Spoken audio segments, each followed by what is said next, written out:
Qué hermosos cantos han elegido esta mañana, sin soslayar la belleza de los que siempre hemos entonado recientemente. Estos cantos, en lo personal, me ministran mucho a las cosas que dicen, ¿verdad? Qué hermoso es pensar que Dios tiene su mirada sobre mí, ¿verdad?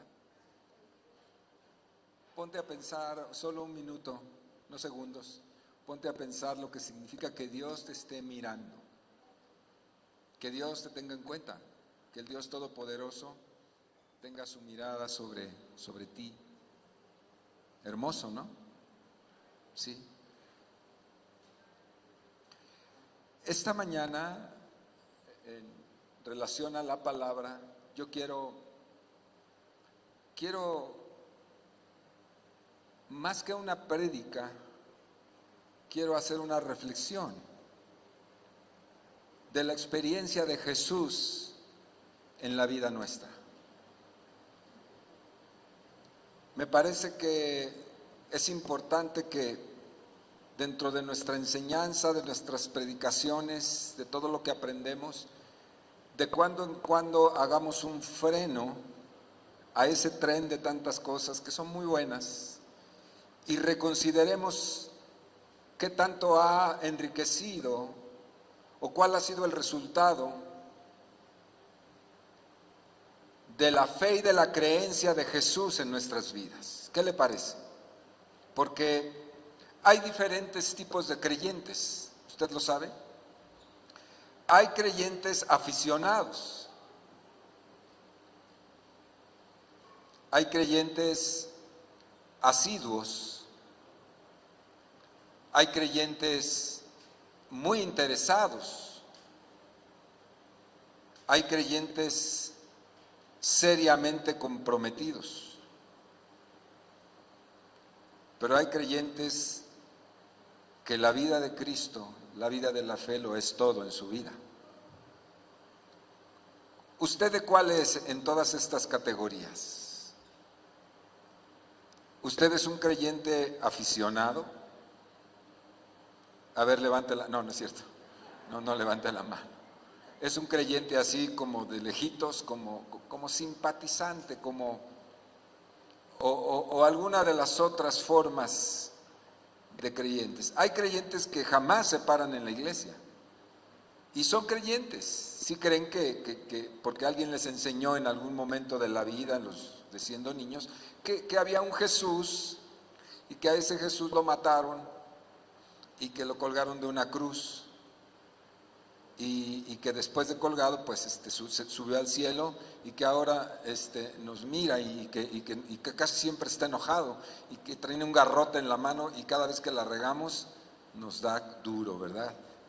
Ese es un concepto de un Jesús mítico y además ese mito es una mentira porque Jesús no es eso, no es eso. Recién pasamos las celebraciones de Semana Santa donde Jesús para muchos no es más que un hombre que se dijo hijo de Dios, que lo colgaron y ahí se quedó y que fue un fracaso. No sé si usted escuchó una barbaridad hace poco que se dijo en el Vaticano, ¿no? Que el gran fracaso de Dios fue la muerte de su Hijo Jesucristo. Imagínate, eso dijo. Imagínate nada más la incomprensión de lo que significa la vida de fe y la vida de Cristo, la historia de Dios y la muerte de Jesucristo el Salvador. Fue el colmo de los colmos, ¿no? Yo pensé que el colmo de los colmos, ¿ya se sabe cuál era el colmo de los colmos? ¿No? El colmo de los colmos era... que me recuerden mis hijas, porque a mí se me olvida, como el Chapulín Colorado, ¿verdad? Dicen que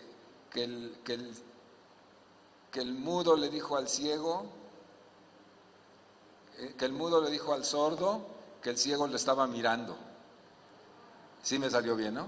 ¿Sí? Bueno, ese dicen que es el colmo de los colmos, pero creo que este rebasó el colmo de los colmos, que la muerte de Jesús fue el gran fracaso de Dios. Imagínate nada más de quien se esperaría que fuera un erudito en el conocimiento y en el entendimiento de lo profundo de Dios, diga estas cosas. Pues sí es un gran colmo, ¿no? Vamos a hablar un poco de la experiencia de la experiencia nuestra en el Señor, pero yo quisiera que nos apoyáramos en un pasaje y que sea nuestro punto de partida en el Evangelio de Mateo, capítulo 4, y aquí nos ubicamos en el inicio del ministerio de Jesús. En el mero inicio del ministerio de Jesús. Y quiero que me acompañen ahí donde dice Jesús principia su ministerio, versículo 12. Quiero que me acompañe, vamos a leer estos versículos. Dice la palabra: cuando Jesús oyó que Juan estaba preso, volvió a Galilea. Y dejando a Nazaret, vino y habitó en Capernaum, ciudad marítima, en la región de Zabulón y de Neftalí, para que se cumpliese lo dicho por el profeta Isaías, cuando dijo: tierra de Zabulón, tierra de Neftalí, camino del mar, al otro lado del Jordán, Galilea de los gentiles. El pueblo asentado en tinieblas vio gran luz, y los asentados en región de sombra de muerte, luz les resplandeció. Hay un mensaje aquí escrito por Mateo que, como siempre decimos, y así es, la Biblia y todo lo que ella dice es una gran profecía. Es la gran profecía. Todo lo escrito en la Biblia tiene una esencia natural profética.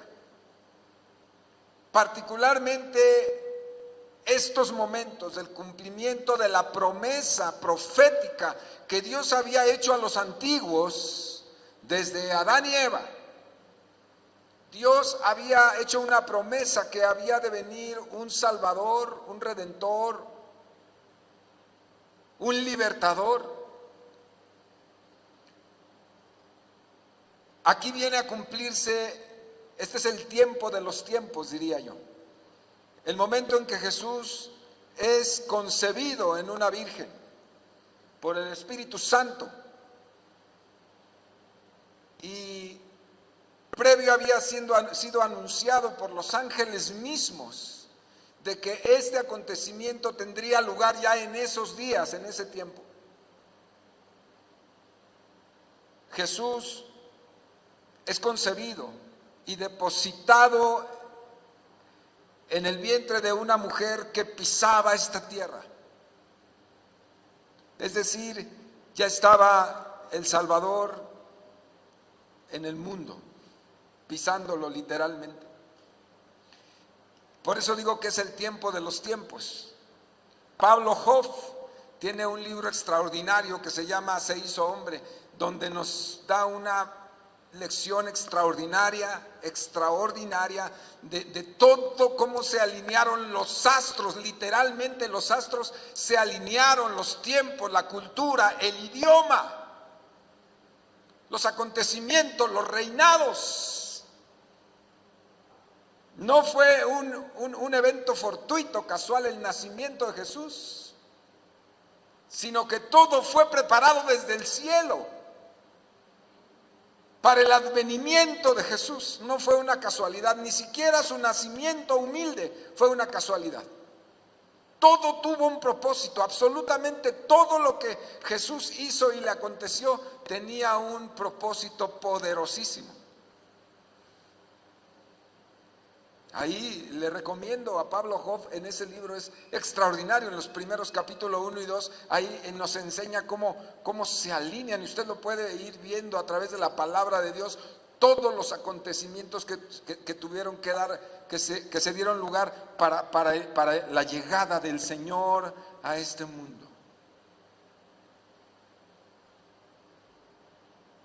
Aquí está Mateo haciendo alusión en este texto de cómo de la misma manera Jesús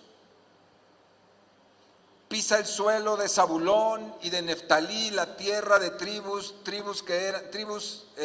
israelitas que eran de lo peorcito, de lo más peor, como dicen por ahí en mi pueblo, ¿no?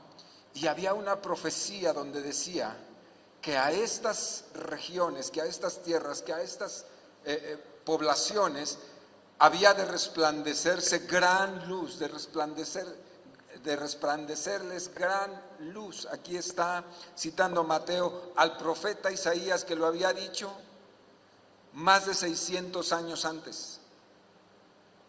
Es decir, de aquí para atrás ni siquiera nos habían encontrado los europeos, para que usted mida la distancia en tiempo. 600 y tantos años, 630 años, Isaías había profetizado lo que se estaba cumpliendo en ese momento, el tiempo de los tiempos. 6 siglos y medio casi antes. Vea la distancia, pero es citado por Mateo y entonces él está diciendo, les está recordando, ¿verdad? Ahí en este texto del Evangelio, les está recordando a los lectores que ya Isaías había profetizado lo que les aconteció acerca de Jesús, acerca del Mesías. Y una vez que estaba ahí, una vez que estaba ya parado sobre sus pies y que estaba listo para iniciar la gran aventura del ministerio, motivo por el cual lo mataron, por cierto.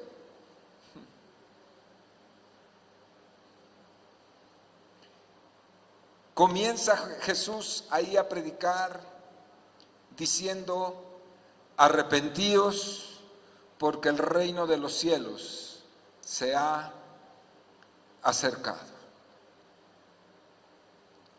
Arrepentíos, porque el reino de los cielos se ha acercado. ¿Qué significan esas palabras?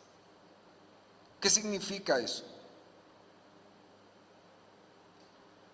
Vamos a dejarlo un momento ahí, así, aquí, dando vueltas esa idea en el aire, no lo pierda, aquí está.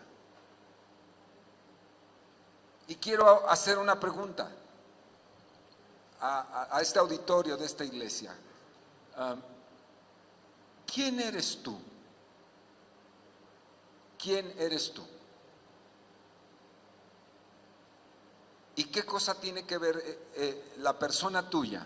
¿Qué tiene que ver con esta realidad que está dando vueltas aquí, que acabo de dejar flotando en el aire? De que el reino de los cielos se ha acercado. ¿Qué tiene que ver contigo? ¿Habrá algún nexo? ¿Habrá alguna conexión? ¿Habrá alguna relación entre esa verdad y tu persona? Entre mi persona y esa declaración. Porque esa declaración la dijo Jesús. Esa declaración la proclamó Jesús en una tierra de alta perdición, en una tierra de mucha perversidad, en una tierra de mucha apostasía, de mucho pecado. Por eso se antecede diciendo arrepentíos, arrepentíos, lo declara Jesús.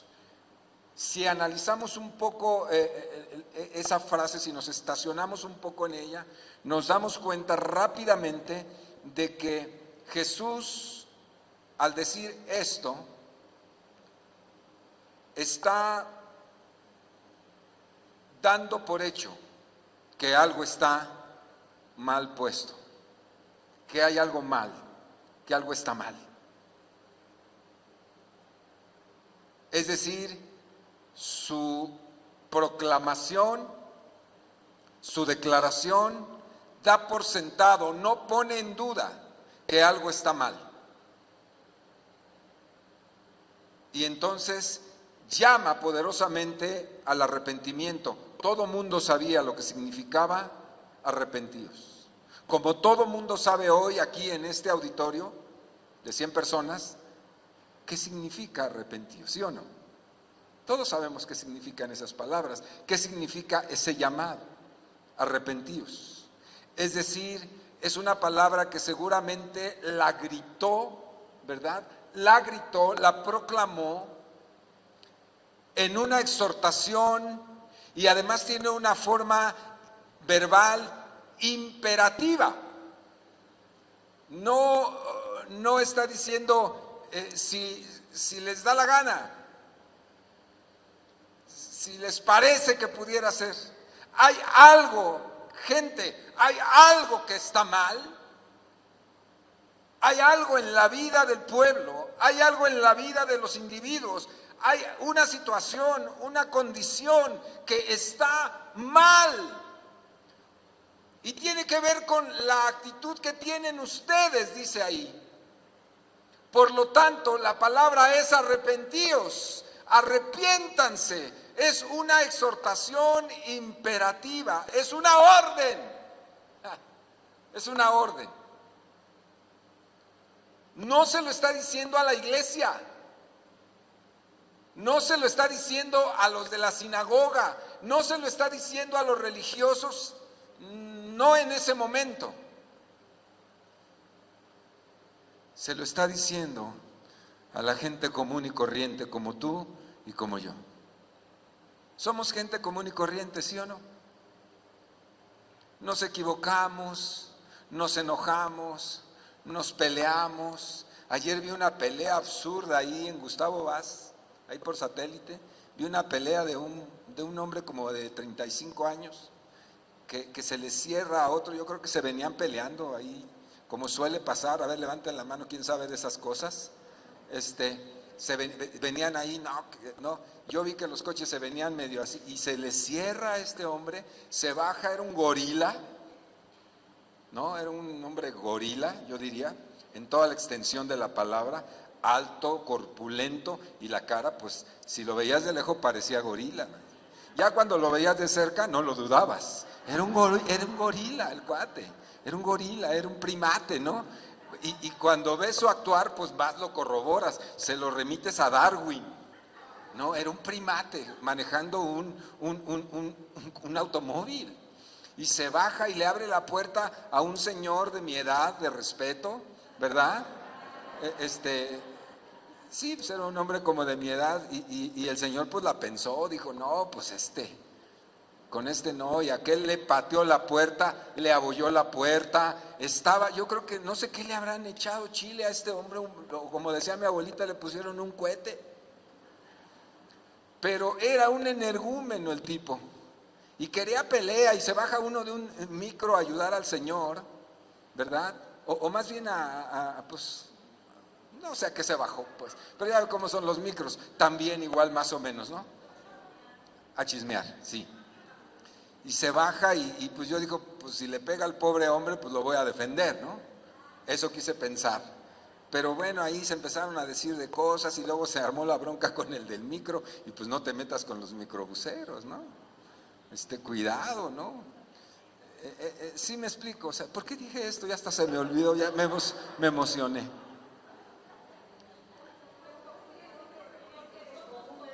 Que somos comunes y corrientes, unos más corrientes que comunes. Somos seres humanos que la verdad, hay mucho que lamentar en nuestra naturaleza. ¿Sí o no? La verdad. Hay un llamado al arrepentimiento. Hay mucha gente hoy en nuestra forma moderna de pensar, decir, ¿arrepentirnos? Dígalo. ¿Arrepentirnos? ¿De qué? Si soy tan lindo, si soy una buena persona. Ay, mis pecadillos, ay, no ofenden a nadie.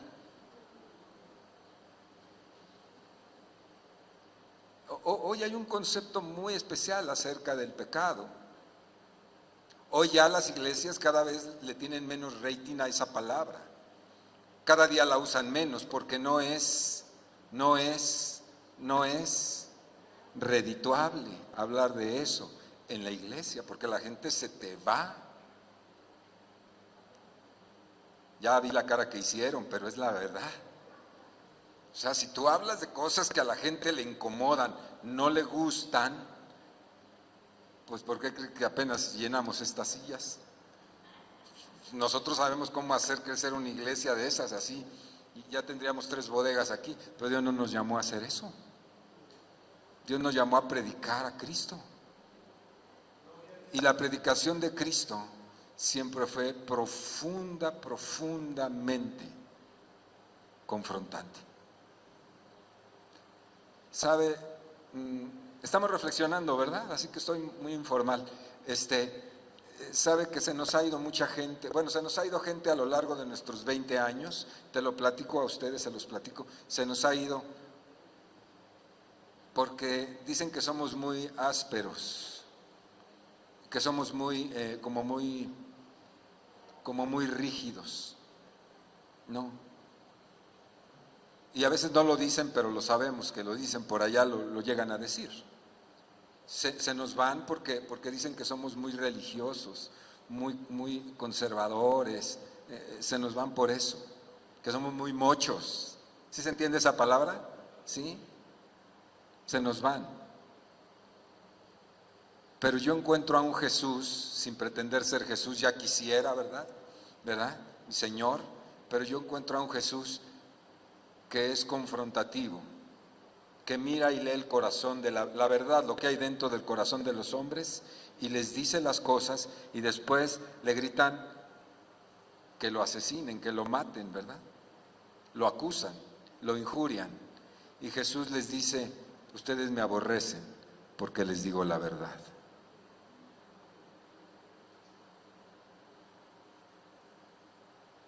El primer llamado de Jesús es: arrepiéntanse. Arrepiéntanse. Si la iglesia comienza a predicar otras cosas, pues serán grupos religiosos distintos, muy modernos y muy hueys, pero no es el Evangelio de Cristo. El Evangelio en esencia es un llamado al arrepentimiento porque algo está mal. ¿Estoy bien, maestro? ¿Sí? ¿Estamos de acuerdo? El Evangelio es eso. Es un llamado al arrepentimiento porque algo en la vida está mal. Arrepentíos, porque el reino de los cielos se ha acercado. Entonces preguntábamos, ¿qué significa eso? ¿Y qué tiene que ver con nosotros? El reino de los cielos no es un rollo iluso, metafórico, una ilusión. El reino de los cielos es una realidad espiritual que se ve obligado, escuche lo que digo, se ve obligado, el reino de los cielos, y ahorita vamos a hablar de él, se ve obligado a descender ante el fracaso humano, ante el fracaso de la naturaleza humana que se volvió rebelde, que se volvió injusta, que se volvió... voy a usar una palabra que no me gusta, pero que hoy la vemos tanto, que se volvió cruel. Antes éramos malos, después nos volvimos terribles y después nos volvimos perversos, pero hoy la humanidad se ha vuelto cruel. ¿Sí se da cuenta de eso? Hoy que alguien le corten la cabeza no nos quita el sueño, ¿o sí? Eso, como sociedad, pues estoy hablando, no se sienta, ¿no? A la sociedad, a los jóvenes no les quita el sueño que alguien le corten la cabeza y que la cuelguen ahí en el periférico o el cuerpo desmembrado, Todo el mundo dice, ay, ay, ay. Y ya, se le olvida, en 5 minutos ya olvidó eso cuando pasó debajo del puente. ¿Por qué? Porque la humanidad en su esencia se convirtió en un ente insensible, indolente y cruel. Eso es, a ese punto hemos llegado como sociedades, a ese punto. Entonces, el reino de los cielos que Jesús anuncia es el advenimiento de un nuevo sistema de valores, de una nueva estructura, de una nueva ideología, de una nueva forma de pensar, de creer, de sentir y de actuar. El reino de los cielos es la manera en que Dios había idealizado al hombre. Es la manera en que Dios había planeado que viviera el hombre antes de la caída. Y es la manera, el reino de los cielos, es ese sistema de valores en el cual los ángeles del cielo, todos los seres que habitan con Dios, se mueven. El reino de los cielos que anuncia Jesús, escuche, el reino de los cielos tiene estructura. El reino de los cielos tiene gobierno. Tiene un gobernante, tiene un rey. El reino de los cielos tiene una ideología, tiene valores, tiene leyes. El reino de los cielos tiene un idioma. ¿Sí o no? El reino de los cielos es, pues, la propuesta de Dios. La propuesta de Dios a un reino de la tierra quebrado, fracasado, desmembrado, un reino de la tierra que pelea contra sí mismo y se destruye, un reino de la tierra egoísta. Todo lo que usted y yo sabemos es la propuesta que viene Dios y nos dice, hay otra forma de vida, hay otra forma, hay otra manera de vivir, hay una forma distinta de hacer vida. Y es lo que está anunciando Jesús con su persona misma. Está diciendo, les traigo una propuesta distinta. A ver, Carmelita, a ver, José Luis. Me recordó una canción. A ver, Anita.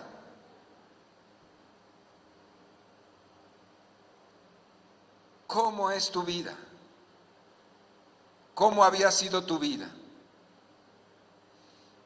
Te tengo una propuesta distinta. Piensa un momento cómo fue su vida antes de conocer a Jesús. Piénsalo, así rápido. Si usted todavía vive sin Jesús, sin sus valores, sin el reino de Dios, sin la vida de Dios, ¿cómo es su vida? Yo le pregunto, no venga a decirme, solo piénselo. ¿Le gusta? ¿Le gusta su forma de vida? ¿Le gustaba su forma de vida como era? ¿Te gustaba? ¿Te gustaba vivir maldiciéndose todo el tiempo? ¿Te gustaba vivir robándose unos a otros todo el tiempo? ¿Te gustaba vivir odiándose unos a otros, guardándose rencores, con los vínculos rotos, viviendo en un mismo techo con una persona que odias? ¿Te gustaba eso? ¿Te gusta eso? ¿No? Pues si te gusta, pues está bien, ¿no? En gusto se rompen géneros. Pero el Señor Jesús ahora viene y declara, el reino de los cielos se ha acercado. Es la declaración y la propuesta de una nueva forma para vivir. De una nueva forma. Yo debo decirle que yo conocí al Señor Jesús a los 15 años. Era un adolescente. Y de los 15 años para atrás, recuerdo nuestra vida y la verdad es que mejor ni quisiera recordarla, porque vivíamos mal. ¿Para qué le digo? Es avergonzarnos, ¿no? Vivíamos bastante mal, pero Jesús un día llegó a nuestra vida, es la experiencia de Jesús. Un día Jesús llegó a nuestra vida, nos propuso, se paró delante de nosotros y nos propuso, nos dijo, esta es otra manera de vivir, chavos. Éramos unos adolescentes, la mayor era mi hermana Gloria, se enoja que diga que es la mayor, pero pero la mayor es ella y ella tenía solo 20 años. De ahí la pipiolada para abajo, pues todos éramos unos adolescentes.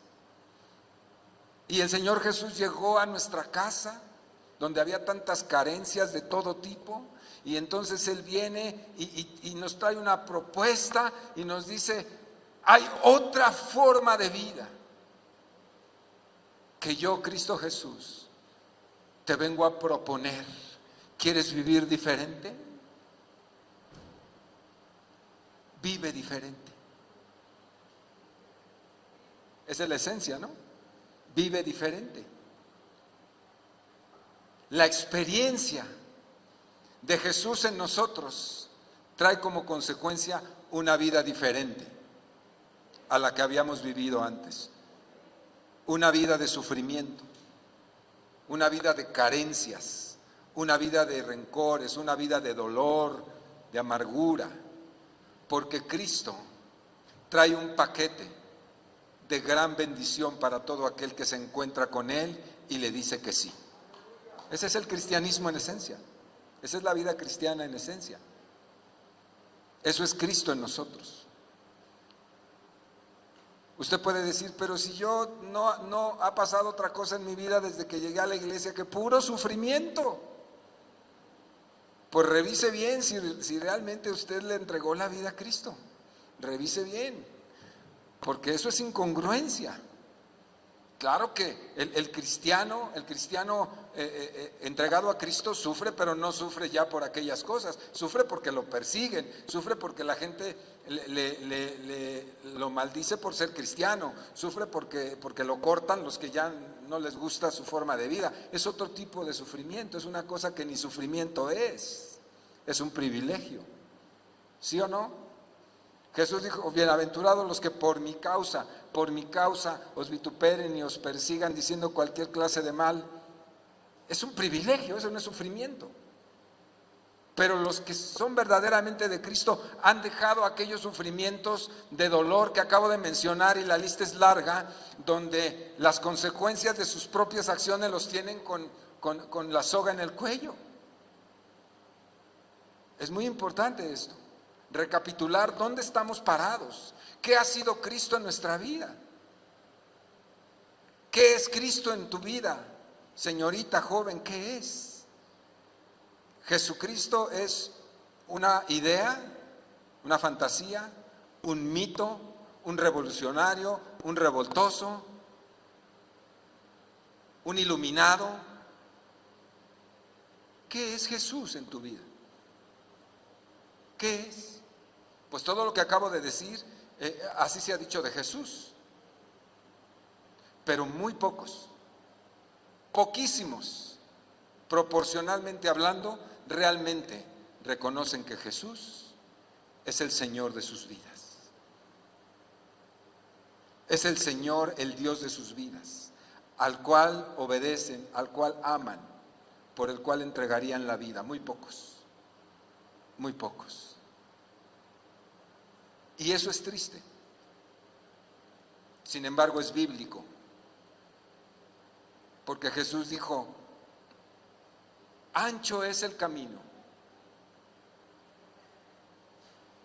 y espaciosa, ancha es la puerta y espacioso el camino que lleva a la perdición. Y muchos son los que entran por eso. Dice, pero angosta es la puerta y estrecho el camino que lleva a la vida eterna, y muy pocos son los que lo encuentran. Quiere decir que si usted es una persona realmente que reconoce que Jesucristo es el Señor de su vida y que usted le entrega su vida y que usted muere por Cristo y estaría dispuesto a dar la vida por Cristo, usted es de los poquitos que están transitando por el angosto camino que Jesús describió de aquellos que lo encontraron, que entraron por la puerta estrecha. ¿Qué estoy queriendo decir? Estoy queriendo decir que no todos los que estamos aquí somos de Cristo. Eso es lo que quiero decir. O al menos no todos son los del camino estrecho, los del camino angosto. Por eso comencé preguntando, ¿qué tipo de cristiano es usted? es un simpatizante, ese no es de Cristo. Es un aficionado, no es. Es uno asiduo congregante, pero que su vida nomás no avanza, tampoco es de Cristo. Qué fuerte lo que estoy diciendo. Espero que de los 100 que estamos aquí no se queden 50, ¿no? Pero eso es lo que estoy diciendo. Estoy diciendo que no todos, es la verdad. No todos son salvos. No todos han aceptado a Cristo, no todos le han entregado la vida a Cristo, no todos realmente, aunque digan con su boca que sí, no todos están viviendo la vida de Cristo, ni Cristo es su Señor, en el sentido estricto de la palabra, que es curios, el Señor que me dice lo que haga, yo lo hago, yo obedezco, yo me meto. Esa es la realidad de las iglesias.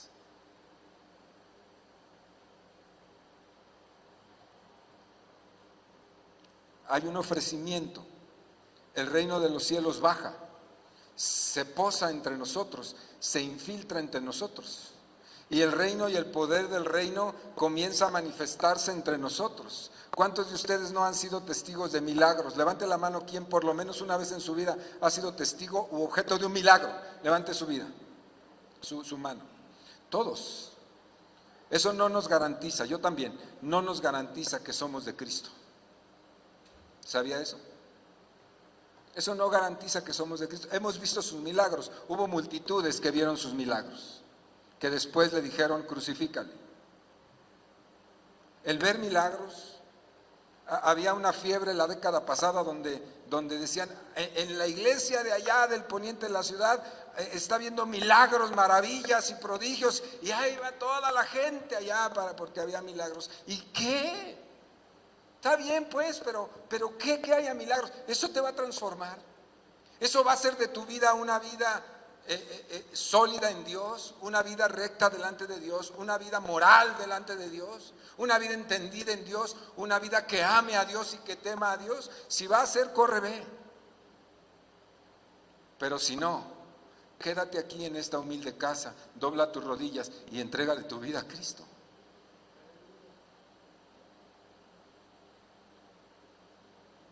El reino de los cielos comenzó a manifestarse, comenzó a traer señales, prodigios, maravillas en la persona de Cristo. Si usted sigue la lectura más adelante, usted se va a dar cuenta de cómo Jesús empezó a liberar, cómo Jesús empezó a sanar, cómo empezó a restaurar, cómo levantó muertos. Yo me fui con cuidado aquí en los evangelios, sobre todo en este, y después en el Sermón del Monte, el Señor da toda la enseñanza del perfil del verdadero cristiano, y más adelante comienza a hacer milagros, maravillas, prodigios, cosas preciosas, cosas preciosas. Y la enseñanza por excelencia del Señor, entre los milagros y entre las maravillas que hacía, la enseñanza era una: el reino de los cielos. El reino de los cielos es como una perla de gran precio. El reino de los cielos es como una semilla de mostaza. El reino de los cielos es como aquel hombre. El reino de los cielos, ilustraba Jesús.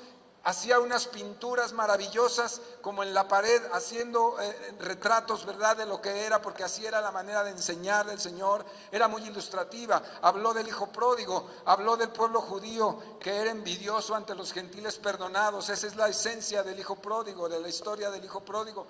Ilustraba y decía: así es el reino, este es el reino con mi Padre. Yo he oído al Padre, todo lo que el Padre dice yo vengo y se los doy. Es decir, la enseñanza esencial de Jesucristo en todo su ministerio fue mostrarnos o mostrarles a los hombres el reino de los cielos. Era la propuesta. Te voy a enseñar cómo se debe vivir. Te voy a enseñar que sí hay de otra. Te voy a enseñar que sí hay una forma distinta de hacer la vida, de hacer familia, de tener hijos, de tener nietos, de convivir con los hermanos. Te voy a enseñar que hay una forma gloriosa de vivir. Esa era la propuesta de Jesús. ¿Sí me voy dando a entender? De eso se trata esto. De eso se trata esto. Se le acercaron los discípulos a Jesús y le dijeron: Maestro, enséñanos a orar. Y Jesús les dijo: cuando ustedes oren, oren como los hipócritas en las sinagogas, que se paran y levantan las manos y oran para que todo el mundo los vea. Les hace una advertencia, dijo: cuidado, eso no es reino. Por más bonitos que se vean con sus túnicas, ¿verdad? Ahí los fariseos, los sacerdotes, por más bonitos, eso no es el reino. Eso es lo que les dijo.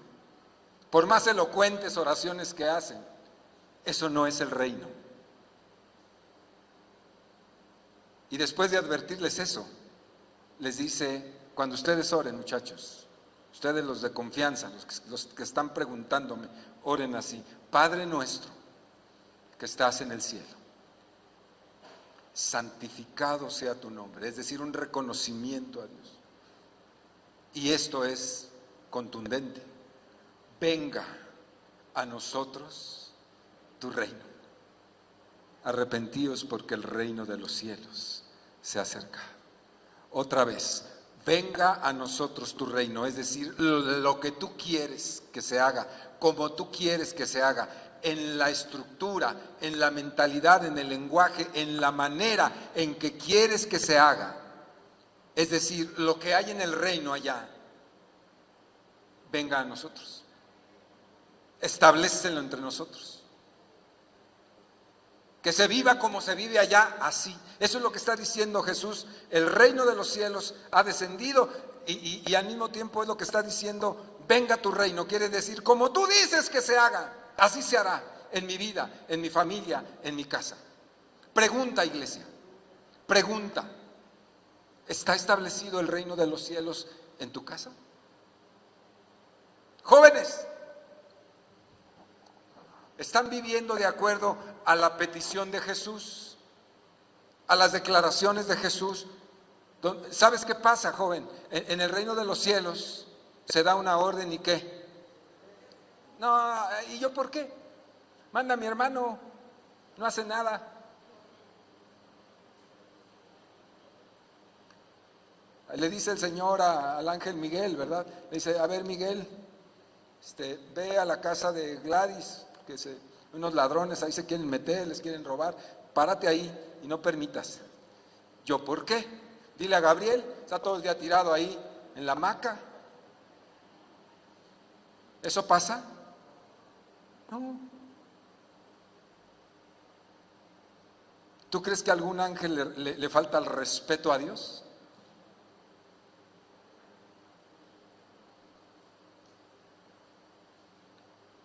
Entonces, con mucha pena voy a decir esto, pero yo he visto, me ha tocado estar en casas donde los hijos maldicen a los padres.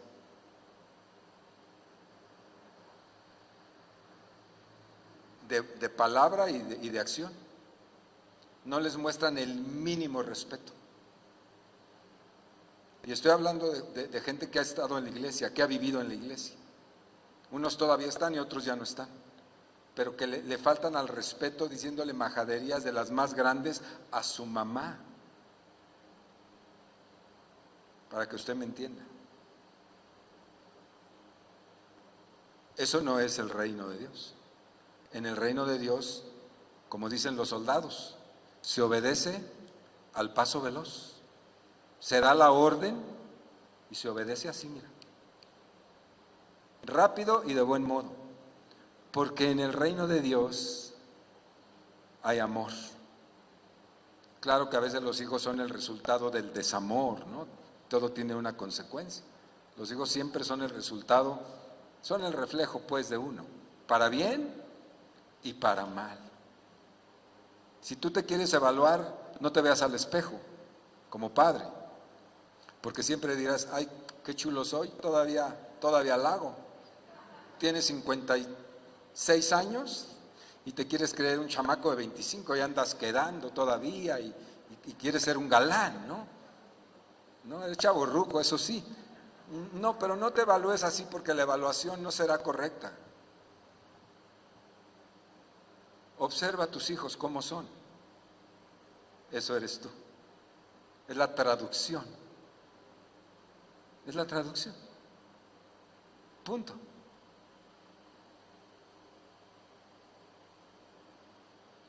Pero cuando llega el reino de Dios, la cosa cambia. En Juan 3:16, Jesús le dice a Nicodemo, en Juan capítulo 3, porque antes le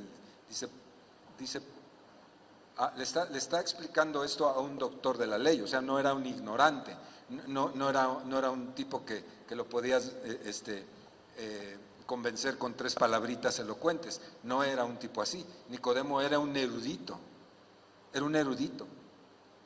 y está platicando con Jesús y platican de cosas muy interesantes en ese capítulo, y le dice a Nicodemo, de tal manera amó Dios al mundo que ha dado a su Hijo unigénito, para que todo aquel que cree en Él no se pierda, mas tenga vida eterna. Porque no envió Dios al mundo para condenarlo. Esa es la gran, esa es la maravillosa noticia. No lo envió para condenarlo.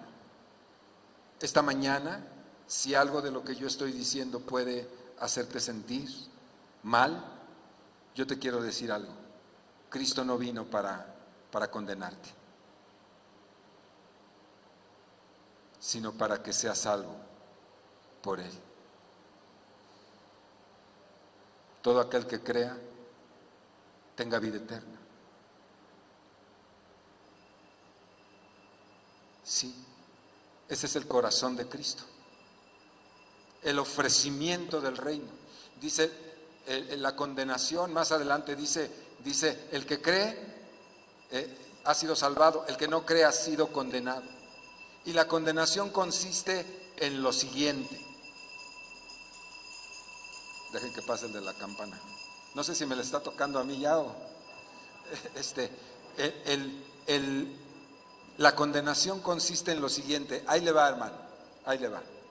La condenación consiste en que Dios hizo el ofrecimiento. Si usted de todo lo que he dicho no entendió nada, pues lástima, pero si no entiende esto no hay remedio, ¿verdad? Dios viene y hace el ofrecimiento. Dios el Padre toma a su Hijo entre sus brazos y te dice a ti joven, te dice a ti niño, te dice: esto es lo que yo te ofrezco. Esto es lo que te ofrezco, dice Dios. Mira, esto es mi ofrecimiento a ti. Te ofrezco a mi Hijo, mi gran amor, lo más alto en mi vida, la de Dios. Te lo ofrezco a ti. Toma, te lo regalo, te lo doy para que tu vida sea diferente. Es un ofrecimiento de amor desde el cielo. Tómalo. Y entonces tú le dices: ahorita no, ya, luego. Esa es la condenación. Dice, y esta es la condenación. Ahí, Juan 3:18. Vaya conmigo para que no crea que es una invención mía.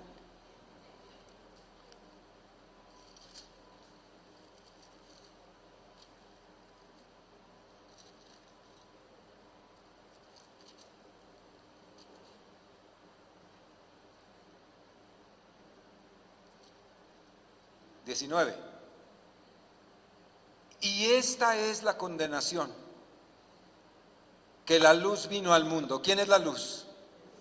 Cristo. Está hablando de sí mismo. Esta es la condenación.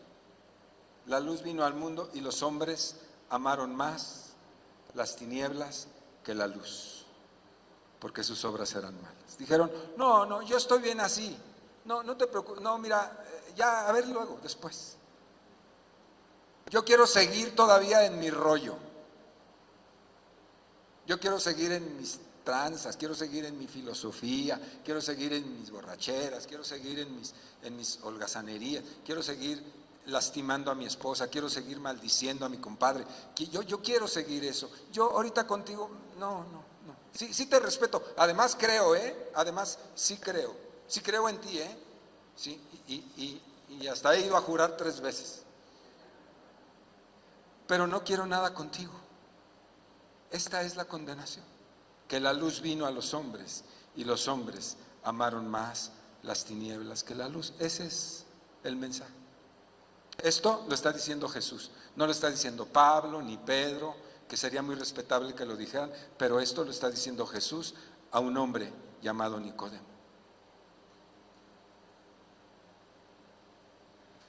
¿Cómo la ve? Ese es el mensaje. Ese es el mensaje del Evangelio. Que Dios está proponiéndonos una vida distinta. Es para chicos y para grandes. Es para jovencitos, adolescentes, jóvenes ya adultos, maduros y ancianos. Es para todos. Este mensaje es de Dios para usted, para todos y cada uno.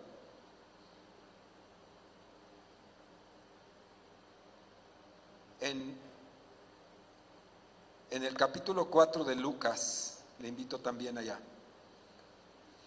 En el capítulo 4 de Lucas,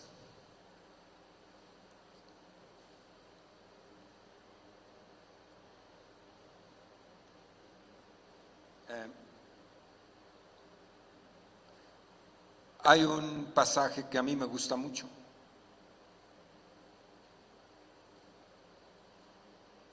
Déjame ubicar. Aquí está.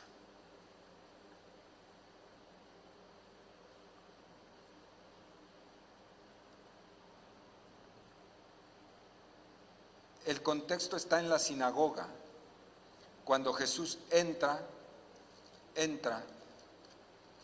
a la sinagoga, como era su costumbre, dice el texto. Dice que, estamos allí en el versículo 16, dice, 4:16, dice, vino a Nazaret Jesús, donde se había criado, y en el día de reposo entró en la sinagoga conforme a su costumbre.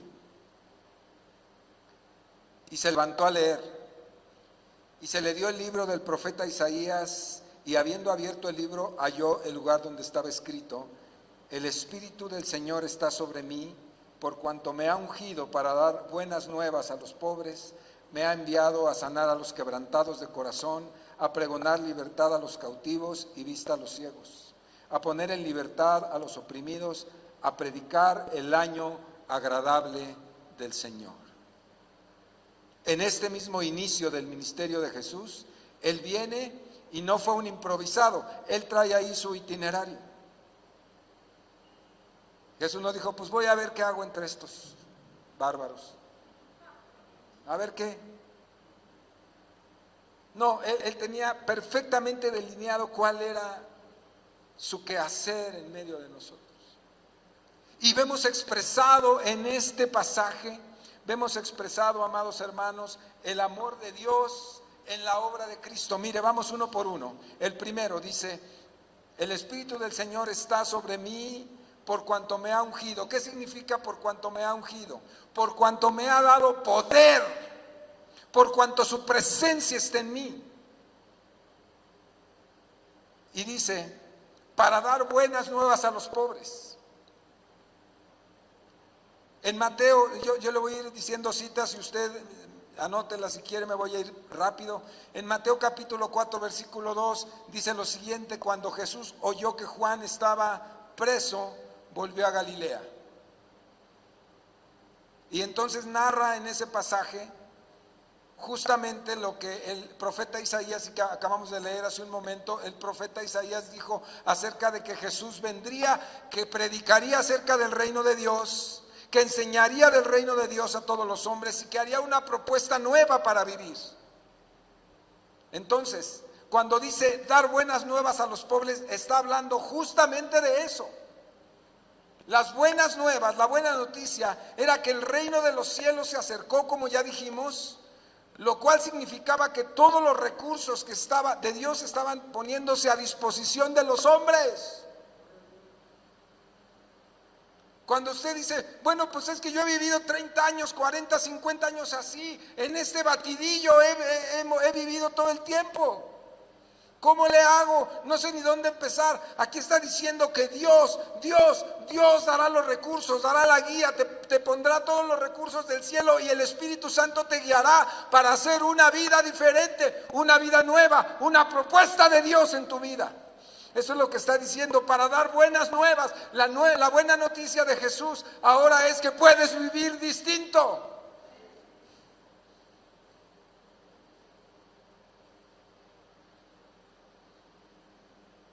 En una forma sin precedentes.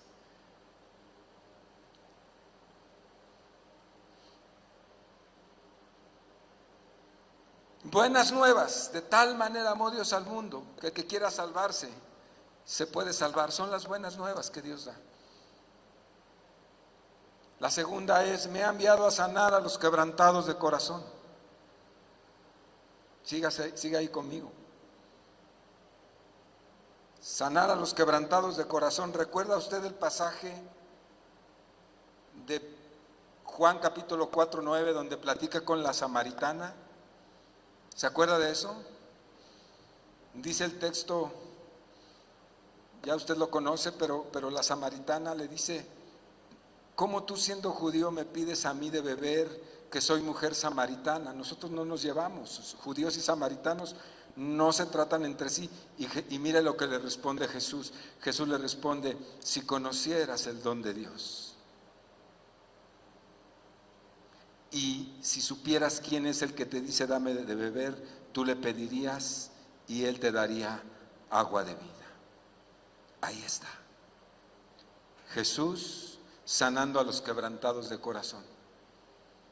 Los quebrantados son aquellos que por cualquier causa serán siempre el blanco donde el poder de Dios busca pegar.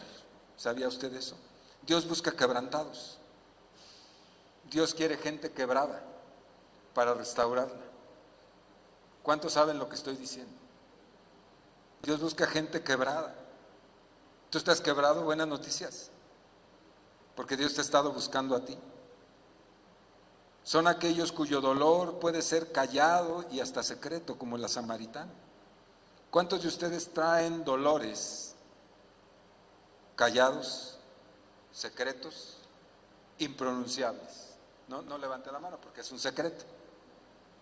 Pero ¿cuántos de ustedes están viviendo cosas que nadie sabe y que les atormentan? ¿Alguna violación? ¿Algún abandono? ¿Algún insulto? ¿Algún agravio? Algo que traen ahí y que lo han traído toda su vida. Lo han traído y les ha hecho la vida miserable. Perdón si lo digo de esa manera. La samaritana allá va con su jarro, dice un canto, con su cántaro y su balde a sacar el agua, y salía a la hora donde nadie salía, quizá a la hora de más calor como ahorita, ¿verdad? Donde todos están durmiendo, ¿verdad? Y sale con su cántaro, salía a la peor hora del día porque era la mujer de todos y de nadie. Era una mujer considerada adúltera o ramera, yo no sé. Era una mujer de mala fama, y entonces todo ese dolor, toda esa angustia, toda esa depresión y ansiedad que podía causar el ser rechazada, el ser mal mirada, el ser criticada por la sociedad, y más en la sociedad de este tiempo, era un gran dolor del corazón, era un pesar continuo. ¿Cuántos años le gusta que llevaba viviendo así? Si había tenido ya varios maridos, ¿cuántos años le gusta? Los que usted pueda pensar, viviendo de esa manera. Y entonces, una mujer repudiada, mal mirada, criticada, quizás hasta agredida en la calle. De repente, hermano, se le aparece el Señor a ella solita, para ella solita. ¿Lo puede entender? ¿Lo puede comprender? El Señor se separó de las multitudes, se despidió, mandó a ver a qué horas eran en la catedral de Morelia a sus discípulos, ¿verdad? Dijo, a ver, váyanse a dar una vuelta por ahí, yo tengo una cita privada con una mujer. Si hubieran sabido estos cuates con quién se iba a ver, hubieran dicho, Señor, ten cuidado con esta mujer. Pero Jesús sabía la necesidad de esa mujer y viene y se sienta en el pozo de Jacob. Y comienza a dialogar con ella, aún en contra de su voluntad. Tú no me hables, no me puedes hablar, tú eres judío, yo soy samaritana, además eres hombre, yo soy mujer, los hombres y las mujeres no se hablan en la calle. Y Jesús pasa por alto todas esas reglas tontas. Si supieras quién te habla, mujer, si supieras quién quiere sanarte el corazón, entonces tú me pedirías a mí. Esa es la hora hermosa del Señor. Me ha enviado a sanar a los quebrantados de corazón. Ella era una quebrantada de corazón. ¿Sí o no? A pregonar libertad a los cautivos. Dice Juan 5:5, y había allí un hombre que hacía 38 años que estaba enfermo. Cuando Jesús lo vio acostado y supo que llevaba ya mucho tiempo en el estanque de Betesda, ¿se acuerda? Así le dijo, ¿quieres ser sano? ¿Quieres ser sano? O sea, el hombre ni siquiera le pidió. Se acercó Jesús, lo vio, sintió dolor por él y le dijo, le preguntó, ¿quieres ser sano? Y el hombre dice, Señor, no tengo quien me meta en el estanque de Betesda cuando se agite el agua, y entre tanto que yo voy, otro desciende, me gana antes que yo. Y Jesús le dice, levántate, toma tu lecho y vete a tu casa. Libertad a los cautivos, vista a los ciegos. Entonces dice Marcos 10:46, entonces vinieron a Jericó, y al salir de Jericó sus discípulos y una gran multitud, Bartimeo el ciego, hijo de Timeo, estaba sentado junto al camino mendigando, y oyendo que era Jesús Nazareno, comenzó a dar voces y a decir, Jesús, hijo de David, ten misericordia de mí. Muchos le reprendían para que se callase, pero él clamaba con mucho más, Hijo de David, ten misericordia de mí. Entonces Jesús, deteniéndose, mandó llamarle, y llamaron al ciego diciendo, ten confianza, levántate, Señor te llama. Él entonces, arrojando su capa, lo puede ver, hermano, puede ver la escena, arrojando su capa, se levantó y vino a Jesús. Respondiendo Jesús le dijo, ¿qué quieres que te haga? Aquí fue distinto. ¿Qué quieres que te haga? Gritón. ¿Qué quieres que te haga? El ciego le dijo, maestro, que recobre la vista. Y Jesús le dijo, vete, tu fe te ha salvado. Y enseguida recobró la vista y seguía a Jesús por el camino.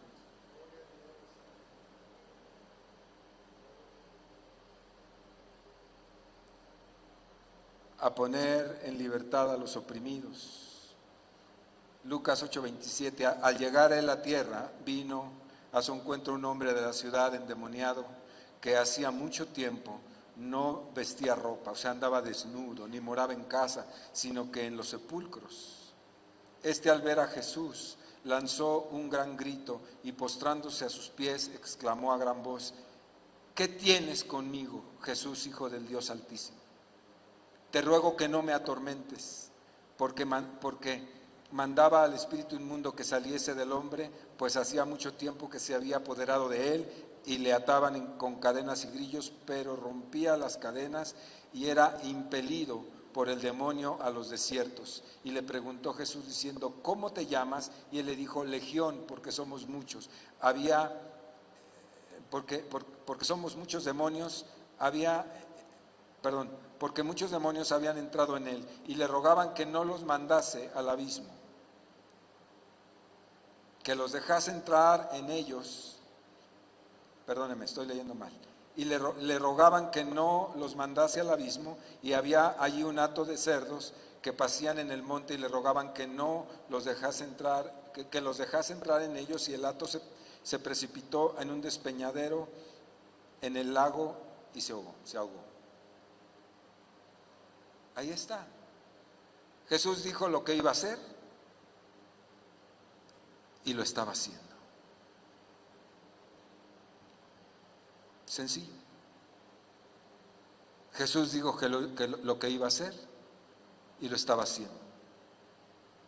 Jesús dijo que lo haría y lo seguirá haciendo. Esa es la buena noticia.